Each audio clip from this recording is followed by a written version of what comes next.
Our next honoree is Irene Khan. Irene Khan was born in East Pakistan, which after a bloody war of liberation became Bangladesh. The war led Irene Khan's family to send her to the relative safety of, believe it or not, Northern Ireland. She went to study law at the University of Manchester in the United Kingdom and then at the Harvard Law School, where she graduated with an LLM in 1979. Her long and distinguished career in international human rights began immediately when she joined the International Commission of Jurists.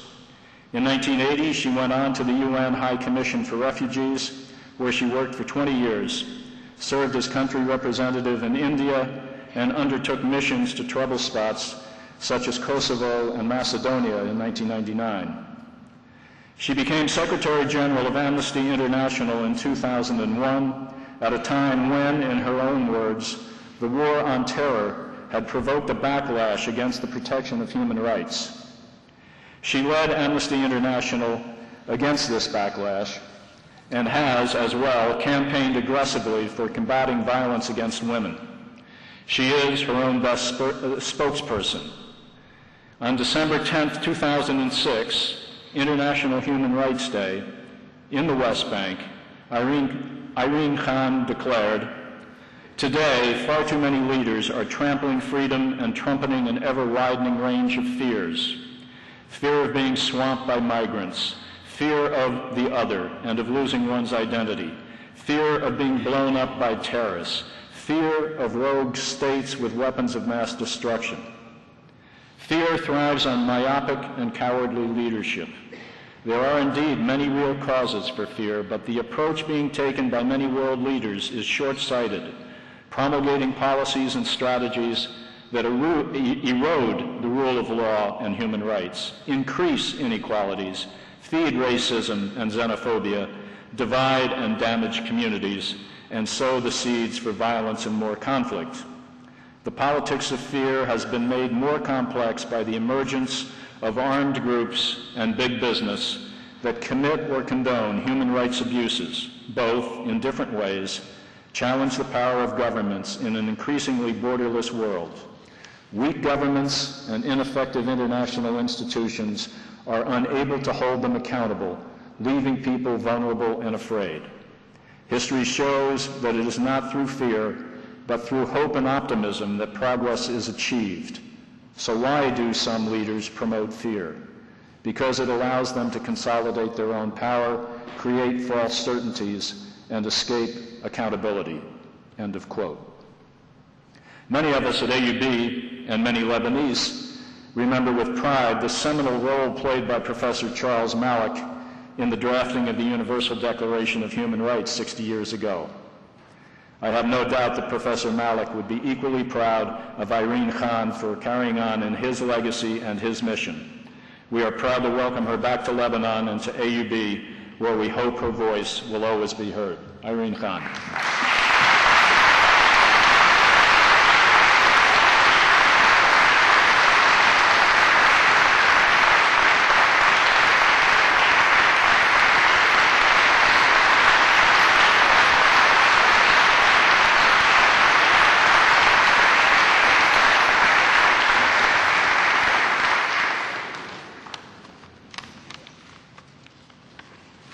President Westbury, trustees of the American University of Beirut, faculty members, friends and guests.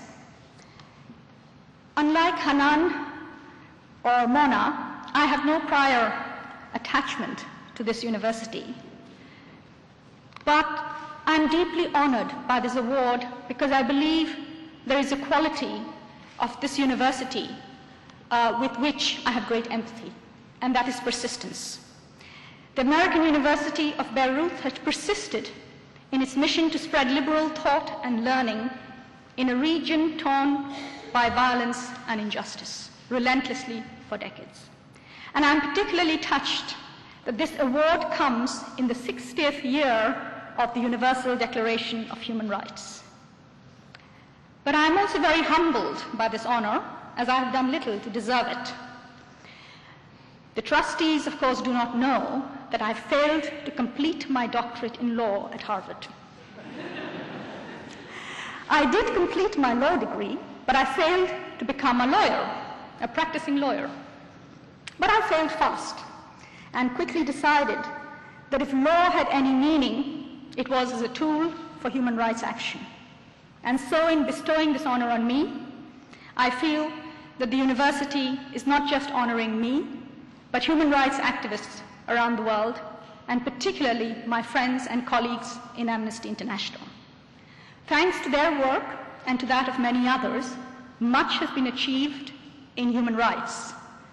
But complacency is not a characteristic to be found in human rights activists, and there is much that remains to be done. And as an activist, I believe we cannot rest. We see threats, and we need to tackle them. We see wrongs, and we need to set them right. We stand up and speak truth to power, and hope that by doing so, we can make the world a safer and fairer place for all. We see ourselves as change agents, but some others see us as dangerous because we dare to throw light on human rights scandals. We dare to challenge governments and hold them to account for their promise on human rights. And unfortunately, the promise of human rights is being daily betrayed. Betrayed in times of war as well as peace. Here in the Middle East or around the world, through repression of civil and political rights, and through the widespread neglect of economic and social rights. Eleanor Roosevelt, the key architect of the Universal Declaration of Human Rights, said, "Where do universal human rights begin? In small places close to home. So small and so close that they cannot be seen on any map of the world. Such are the places where every man, woman, and child seeks equal justice, equal opportunity, equal dignity without discrimination. Unless these rights have meaning there, they have little meaning anywhere."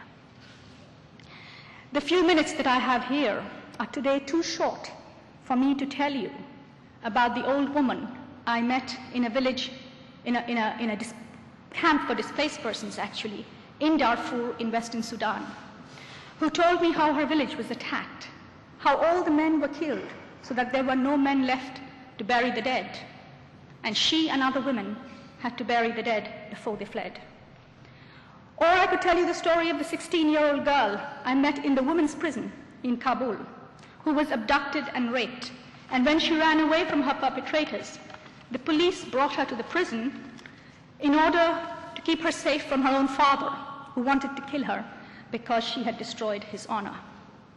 I don't know what has happened to that old woman in Darfur or to that young girl in Kabul, but what I do know is that there are many more women and girls, and men and boys also, who are today in need of protection of human rights and whom the world is failing. Powerful governments torture people and lock them up without charge or trial and say they are fighting terrorism to make the world a more secure place. Meantime, the real sources of insecurity go unaddressed, whether it be the proliferation of arms, the pernicious spread of HIV/AIDS and other diseases, or the debilitating effects of poverty, inequality, and injustice. And around the world, security of the state is trumping the security of people. And there are times when I'm angered by my impotence and burdened by my own guilt of how little I can achieve. But I'm also deeply inspired by the resistance and resilience of so many ordinary, unsung heroes of human rights, who are not honored like me, but who are making a difference every day by their courage. And today I want to pay tribute to them. The farmer I met in West Bank, in the occupied Palestinian territories in December 2006, he gave me one of his last bottles of olive oil from his olive grove that he can no longer tend because his orchard now lies on the other side of the wall that has been built and that denies him access. He told me he's contesting the decision. I've learned since then that he lost his case, but he's appealing. And I know that he will never give up and never give in to injustice. I'm inspired by a woman whose name I do not know, but whom I met earlier this year in a village in Bangladesh, my own country. I met her when I went to visit a legal literacy class run by an NGO. It was a remote village. The women were sitting on bamboo mats in the middle of the enclosure.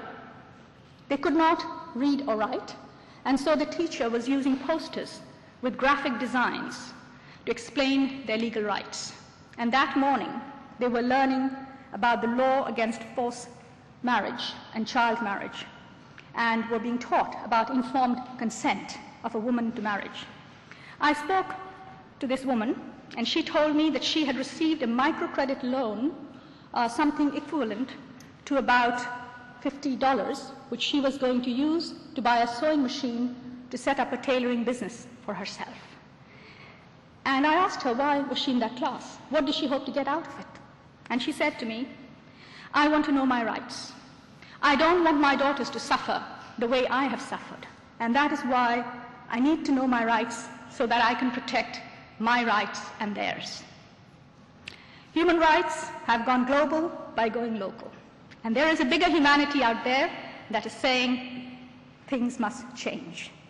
And that's what gives me hope and inspires me.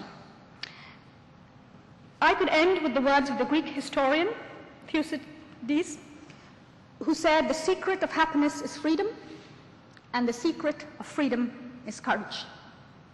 Or in the words of a character from the Rocky Horror Show, who said, don't dream it, be it.